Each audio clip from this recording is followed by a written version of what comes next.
નમસ્કાર મિત્રો, સ્વાગત છે તમારું આપણી યુટ્યુબ ચેનલ પર અને આજે આપણે જોવાના છીએ ધોરણ 11 ગુજરાતી પાઠ 9 ચક્રવાક મિથુન ના સ્વાધ્યાયનું સંપૂર્ણ સોલ્યુશન।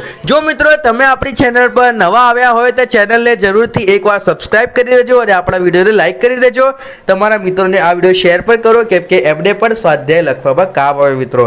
આ મિત્રો તમને સ્વાધ્યાય લખવામાં કામ આવે એટલા માટે જ આપણે તમારા માટે આ વિડીયો બનાવીએ છીએ, તો ચેનલને જરૂરથી સબસ્ક્રાઇબ કરી દેજો અને આના પહેલાના 1 2 3 4 5 6 7 8 સુધીના વિડીયો મિત્રો સ્વાધ્યાય આપણે આપણી ચેનલ પર મૂકી દીધા છે, તો તે તમે મિત્રો જોઈ શકો છો। તો ચાલો મિત્રો હવે આપણો આ વિડીયો શરૂ કરીએ। ધોરણ 11 ગુજરાતી પાઠ 9 ચક્રવાક મિથુન સ્વાધ્યાય।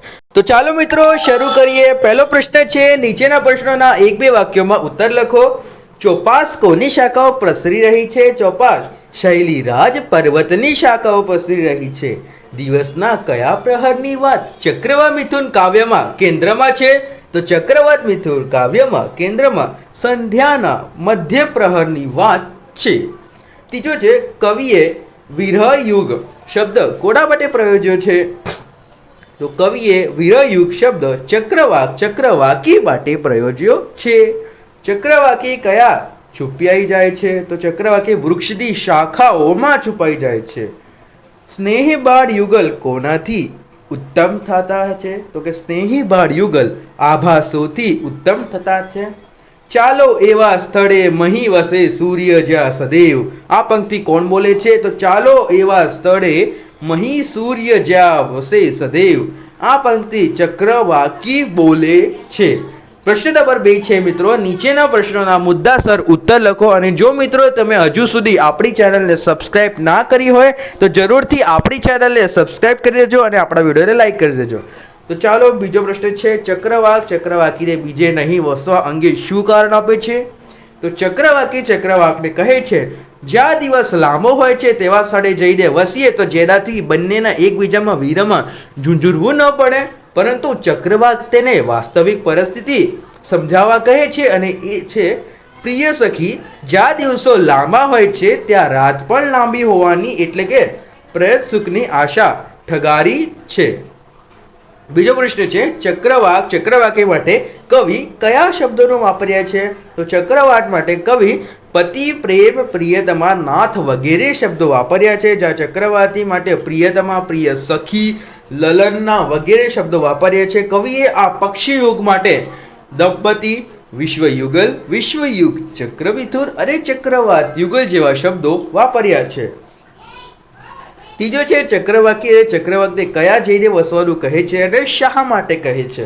તો એનો ઉત્તર છે મિત્રો, નિયતિશ્વંશ ચક્રવાતીને એકબીજાથી વિખૂટા પડવું પડે છે। દિવસ દરમિયાન એક ક્ષણ તેમના માટે પ્રસન્ન સુખની હતી અને તેમને પ્રસન્ન સુખની તૃપ્તિ થતી નથી, એ બંને અધિક પ્રસન્ન સુખની આશા હતી।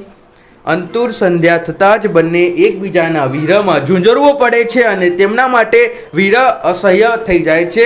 આથી ચક્રવાકને કહે છે, જ્યાં સૂર્યપ્રકાશ સદૈવ રહેતો હોય છે, અર્થાત જ્યાં દિવસ લાંબો હોય છે તેવા સ્થળે આપણે જઈને વસીએ। એના પછી મુદ્દાસર ઉત્તર લખવાનો પ્રશ્ન છે, ચક્રવાતીના જીવન ઉપર રહેલો નિયમનો પ્રભાવ વર્ણવો। તો ચક્રવાત મિથુન ખંડકાવ્યમાં ચક્રવાકીના જીવનનું ઉપર નિયમના અસરકારક પ્રભાવની વાત કરે છે અને દિવસ દરમિયાન સૂર્યના પ્રકાશમાં બંને પ્રયત સુખનો આનંદ માણે છે, પરંતુ નિયત વર્ષની સૂર્યાસ્ત થતાં બંને વિખૂટા થવું પડે છે। આ યુગલમાં વિયોગ ઝૂઝરતું રહે છે। સૂર્યનો પ્રકાશ છેલ્લી ક્ષણ સુધી પ્રસર યુગમાં મગ્ન છે અને તેમના પ્રયણની તૃપ્તિ જ થતી નથી। સંધ્યા થતાં જ બંને એકબીજાના વિરહમાં ટળ વળે છે અને વિરહ અગ્નિ બળતી ચક્રવાકી પોતાના ચક્રવાતને કહે છે, આપણે કોઈ એવા સ્થળે ચાલ્યા જઈએ જ્યાં સૂરજ હંમેશા હોય। ત્યારબાદ છે, નીચેના તેની અકળામણનો ઉત્તર આપતા ચક્રવાક તેને સમજાવે છે, જ્યાં દિવસ લાંબો હશે ત્યાં રાત પણ લાંબી હોવા માટે આ પ્રયત સુખની આશા રાખવાનો કોઈનો અર્થ જ નથી। દિવસ અને રાતનું નિર્માણ એ નિયમનો વલણખ્યો ક્રમ છે અને તેને મિટાવી શકાતો નથી। નિયમના આ પ્રભાવ હેઠળ ચક્રવાક અને ચક્રવાકીને જીવવું પડે છે અને યુગલ આ નિયમ રહે છે અને આ જ તે વેદના છે.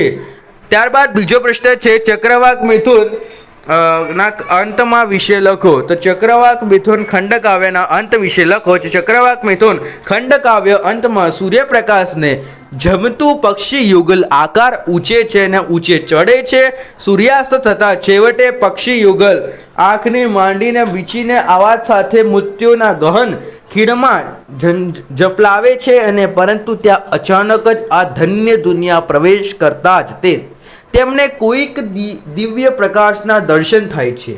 પક્ષી યુગલ અન્ય દુનિયા શોક સફળ થાય છે અને તેમને સર્વસ્થ પ્રકાશમય ચેતન્ય દેખાય છે. કવિતાના શબ્દોમાં કહીએ તો કહી અચેત એક દિશે નહીં. કવિના આ અંતિમ પંક્તિ દ્વારા સમગ્ર ખંડકાવ્યની અર્થછાયા બદલાઈ જાય છે અને એક યમતકૃતિપૂર્ણ અર્થ ખંડકાવ્ય પૂરું થાય છે.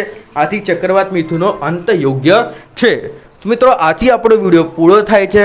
જો તમને વિડીયો ગમ્યો હોય તો વિડીયોને લાઇક કરો, તમારા મિત્રોને શેર કરો અને આપણી ચેનલને સબસ્ક્રાઈબ તો જરૂરથી કરી દેજો, કેમ કે આપણી ચેનલ પર ભણવાના લગતા બધા વિડીયો ઉપલબ્ધ છે મિત્રો.